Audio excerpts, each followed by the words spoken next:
উত্তর দিনাজপুর জেলা। হ্যাঁ, আমি উত্তর দিনাজপুর জেলার বিভিন্ন বিষয় অর্থাৎ দ্রষ্টব্য স্থান থেকে আরম্ভ করে ঐতিহাসিক স্থান এবং পর্যটন শিল্প কী রয়েছে সেটা নিয়ে কিন্তু আপনাদের সামনে বলবো।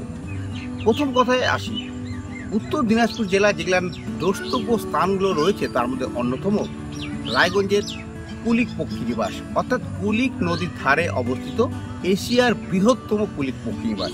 আর কুলিক পক্ষীনিবাস আপনারা সকলেই জানেন যে এই কুলিক পক্ষীনিবাসে একবার যদি আপনারা যান তাহলে কিন্তু মন একদমই আনচান করবে, আর সেখান থেকে ফিরে আসতে কিন্তু আর আপনার একদমই ভালো লাগবে না, কারণ পাখিদের কলতানে কুহুলিত হয় গোটা এলাকা। পাশাপাশি আপনাদের বলি আমি যে এই কুলিক পক্ষীনিবাস কিন্তু সাধারণ মানুষের খুবই প্রিয় স্থান, কিন্তু এই কুলিক পক্ষীনিবাসকে কেন্দ্র করে সেখানে যদি একটা পর্যটন কেন্দ্র গড়ে তোলা যায় তাহলে কিন্তু এটা কিন্তু আরও অপরূপ দ্রষ্টব্য স্থান হিসেবে পরিগণিত হবে। পাশাপাশি জেলাতে রয়েছে দুর্গাপুরের রাজবাড়ি, অর্থাৎ সেই রাজবাড়ির কথা অনেকেই জানেন। সেই রাজ কিন্তু একসময় রাজা ছিল, আজ রাজা নেই, কিন্তু রয়েছে সেই তার স্মৃতি। সেই যে রাজবাড়িকে কেন্দ্র করেও কিন্তু সেখানে একটা পর্যটন কেন্দ্র গড়ে তোলা যেতে পারে। পাশাপাশি বাহিনে রয়েছে রাজবাড়ি, সেখানেও একটা পর্যটন কেন্দ্র গড়ে তোলা যেতে পারে।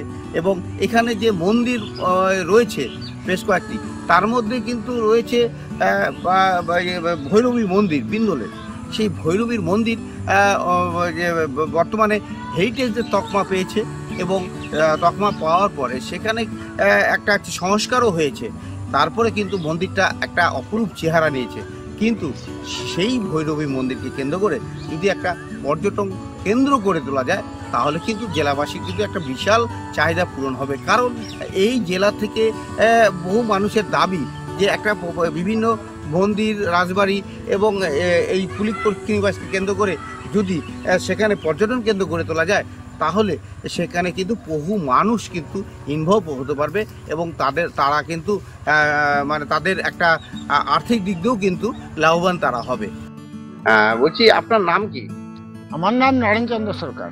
আচ্ছা, বলছি এই যে উত্তর দিনাজপুর জেলার বিভিন্ন জায়গায় অনেক ঐতিহাসিক স্থান যেমন রয়েছে, তেমনই কুলিক পক্ষীনিবাস রয়েছে, তারপরে মন্দির মসজিদের সমন্বয়ে একটা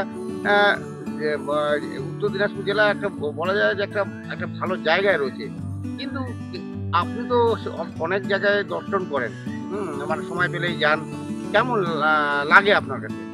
না, আমি ভৈরবী মন্দিরে গেছি, এবং কি মন্দির মসজিদ আমি দুটাকেই আমি খুব ভালোবাসি। কিন্তু আমাদের উত্তর দিনাজপুরে যেরকম আমাদের রায়গঞ্জ কুলিকে কিন্তু আমাদের পক্ষীনিবাস আছে, আমাদের এখানে পর্যটন কেন্দ্র কিন্তু নেই। যে পর্যটন শিল্প, আমাদের এই পর্যটন কেন্দ্র থাকলে আজকে আমাদের যে পর্যটকরা আসতো, যেরকম ভৈরবী মন্দির, সেই ভৈরবী মন্দিরেও কিন্তু একটা খুব একটা সুন্দরভাবে কিন্তু সাজানো হয়নি, এবং কি পর্যটন কেন্দ্র করা হয়নি।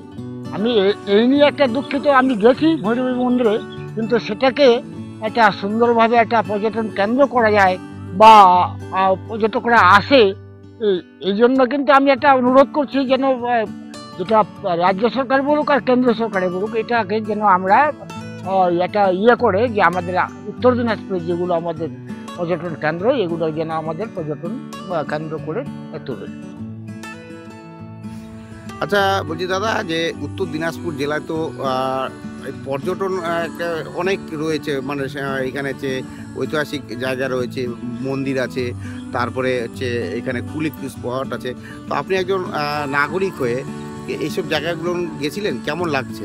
হ্যাঁ, আমি রায়গঞ্জ কুলিকেও গেছি, খুব ভালো লাগছে, এবং কি ভৈরব মন্দিরও গেছি, খুব ভালো লাগছে। এইগুলা জায়গার মধ্যে যদি একটা ট্যুরিজম হয় তাহলে খুবই ভালো।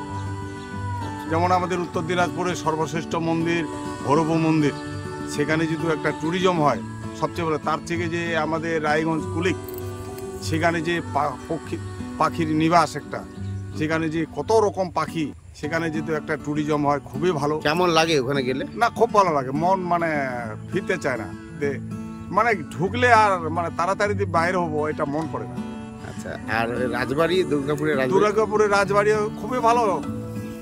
আচ্ছা, রাজবাড়ি তো আমাদের যে বাৎসরিক যে পুজোটা হয়, আমরা প্রতি বছরে যাই, ওখানে একটা ট্যুরিজম, এইগুলো জায়গাতে যদি একটু ট্যুরিজম হয়, মানে আমরা খুবই প্রার্থনা করছি এই জায়গা, এই 3টা জায়গার মধ্যে যে ট্যুরিজমগুলো হয়, বিশেষ করে আমাদের যে কথাটা বারবার করে বলছি, আমাদের উত্তর দিনাজপুরে ভৈরব মন্দিরের এখানে যে ট্যুরিজমটা একান্তই প্রয়োজন।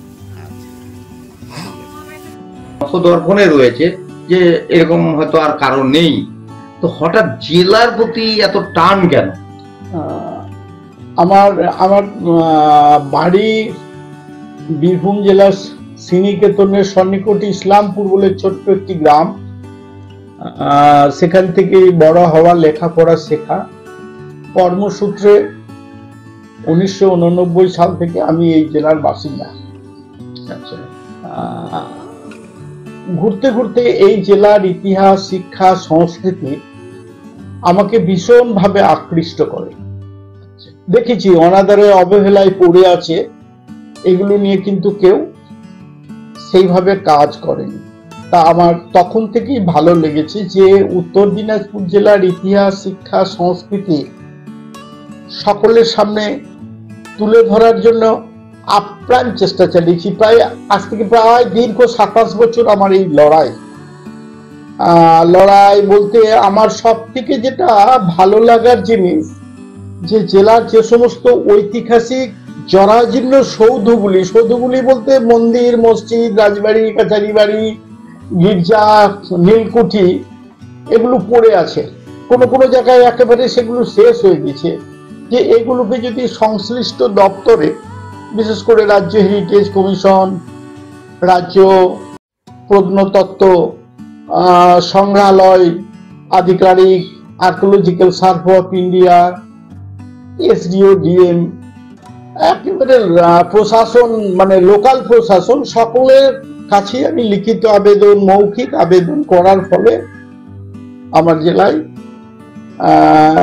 7খানা হেরিটেজের তকমা এসেছে। এটা আমার একেবারে বলবো, এটা আমার একেবারে নিজস্ব উদ্যোগ। আর এর মধ্যে 6খানা যেটা আপনার সংস্কার হয়েছে। এইটাই হচ্ছে আমার সব থেকে ভালো লাগার বিষয় লেখালেখি থেকেও। আশেপাশে আমাদের আমি দেখেছি, 27 বছর আগেও দেখেছি যে জেলার বিভিন্ন জায়গায় গাছের তলায় বহু প্রাচীন মূর্তি পড়েছিল। সেই মূর্তিগুলো কিন্তু চুরি হয়েছে, বিভিন্ন জায়গায় চলে গেছে। আমি তখন ধারাবাহিকভাবে লিখতাম, মানে লোকাল পত্র পত্রিকাতেও লিখতাম। এটাকে কিন্তু আমি তুলে ধরার চেষ্টা করেছি। আর বিভিন্ন আমার একটা ছোটখাটো লাইব্রেরি আছে, রিসার্চ স্কলাররাও আসে, বহু জন আসে। আমি কাউকে কিন্তু ফিরিয়ে দিই না, আমি সবাইকেই বলি যে আপনারা আসুন, বিষয়টাকে তুলে ধরুন। এইটাই হচ্ছে আমার ভালো লাগার বিষয়। আর এইভাবে যদি আরো কিছুদিন যদি চালিয়ে যেতে পারি, আমার খুব ইচ্ছা যে যদি আর কিছুদিন চালাতে পারি, হয়তো জেলার আরো কিছু বিষয় উঠে আসবে।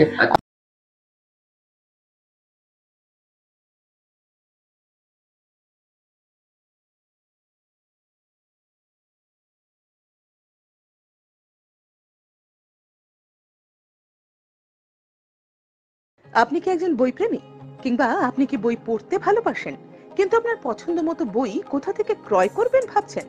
এখন আপনার এলাকায় মীরা পুস্তকালয়ে আপনি পেয়ে যাবেন সমস্ত ধরনের বই। যেমন এখানে পাবেন স্কুল কলেজের পাঠ্যপুস্তক, বিভিন্ন চাকরির পরীক্ষার বই, এছাড়া ধর্মগ্রন্থ, শিক্ষামূলক সামগ্রী, অফিস স্টেশনারি, ড্রয়িং সামগ্রী এবং খেলাধুলার সরঞ্জাম মীরা পুস্তকালয় থেকে ক্রয় করতে পারবেন। তাহলে আজই যোগাযোগ করুন আমাদের ঠিকানায়, সুকান্ত মোড়, কালিয়াগঞ্জ, উত্তর দিনাজপুর। যোগাযোগের জন্য নম্বর 8945933128।